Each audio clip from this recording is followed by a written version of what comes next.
మాట్లాడడానికి, నేరుగా మాట్లాడడానికి మన ముఖ్యమంత్రి, మన ప్రజానేత, మన అన్న జగనన్న గారు వచ్చారు. ఈ ముఖాముఖి కార్యక్రమాన్ని ప్రారంభించవలసిందిగా అన్నని రిక్వెస్ట్ చేస్తూ ఉన్నాము. జింకా విజయలక్ష్మి గారు ఈ సభను నిర్వహిస్తారు.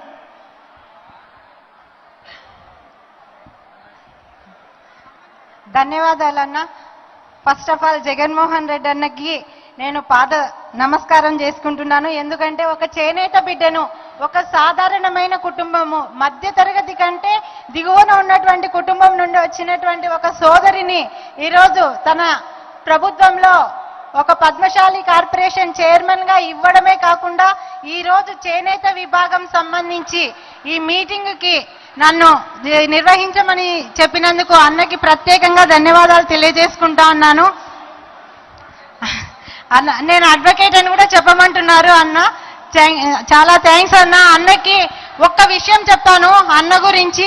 ఏంటంటే జగనన్నకి ఏ రకంగా మనుషులు అనే వాళ్ళు గుర్తుంటారు అని చెప్పడానికి ఒక్క సందర్భం చెప్తాను. జగనన్న ప్రప్రథమంగా పార్టీ స్థాపించినప్పటి నుండి నేను జగనన్నతో పార్టీ నడిచినాను. కానీ ఏనాడు అన్నకి పర్సనల్ గా నా విషయాలు ఏది చెప్పలే. కానీ నాకు కాళ్ళు బాగలేవన్న సంగతి అన్న ఎలా తెలుసుకున్నారో కూడా నాకు తెలియదు. ఎక్కడ కనపడినా నీ కాళ్ళు బాగలేవు, నువ్వు జాగ్రత్తగా ఉండు తల్లి అని చెప్తారు. అంటే ఒక మనిషిని గుర్తు పెట్టుకోవడం కోసం జగన్మోహన్ రెడ్డి గారు ఏ విధంగా ఆలోచిస్తారు అనేది ఒక్కసారి ఆలోచించండి అన్నలారా, అక్కలారా, మీ అందరికీ కూడా. ఈరోజు ఈ కార్యక్రమానికి వేదిక మీద ఉన్నటువంటి పెద్దలందరికీ కూడా హృదయపూర్వకంగా నమస్కారాలు తెలియజేసుకుంటూ, ఈ కార్యక్రమము ముందుగా మనం ఎందుకు చేసుకుంటున్నాము అనేది ఒక చిన్న బ్రీఫ్ చెప్తాను. ఎందుకంటే చేనేతలము అట్టడుగున ఉన్నటువంటి వర్గాల వాళ్ళం. కాకపోతే వ్యవసాయం తర్వాత వృత్తిపరంగా ఆధారపడినటువంటి వృత్తి చేనేత వృత్తి. మనం బట్టలు లేయకపోతే సమాజానికి గౌరవం లేదు. అలాంటి వృత్తిని ఏనాడు ఏ ప్రభుత్వము, ఏ నాయకుడు గుర్తించింది లేదు. ఎందుకంటే ఏ నాయకుడికి కూడా మన మీద అవగాహన లేదు.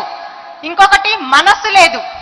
కానీ ఒక్క రాజశేఖర్ రెడ్డి గారు, జగన్మోహన్ రెడ్డి గారి తండ్రి గారు మనకి, మన కుటుంబాలకి, మన చేనేతలకి సంబంధించి మన వాళ్ళు మొగ్గం నేసేటప్పుడు కంటి రెటీనా దెబ్బతింటది, మోకాళ్ళలో ఉండే గుజ్జు అరిగిపోతాది అని చెప్పి ఆ మహానుభావుడు దివంగత నేత రాజశేఖర్ రెడ్డి గారు ఎక్కడున్నారో కానీ మన వాళ్ళందరికీ 50 సంవత్సరాలకే పెన్షన్ ఏర్పాటు చేసే కార్యక్రమాన్ని తీసుకొని వచ్చినారు.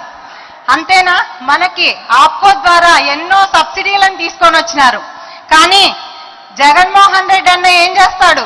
నేను ఆ తండ్రికి పుట్టిన కొడుకునే అని చెప్పి నిరూపించుకోవడం కోసము, మన వాళ్ళ కోసము పెట్టుబడి సహాయం కింద అసలు దేశంలోనే ఎక్కడా చేనేతలకు అవకాశం లేనటువంటి కార్యక్రమాల్ని తీసుకొని వచ్చినారు.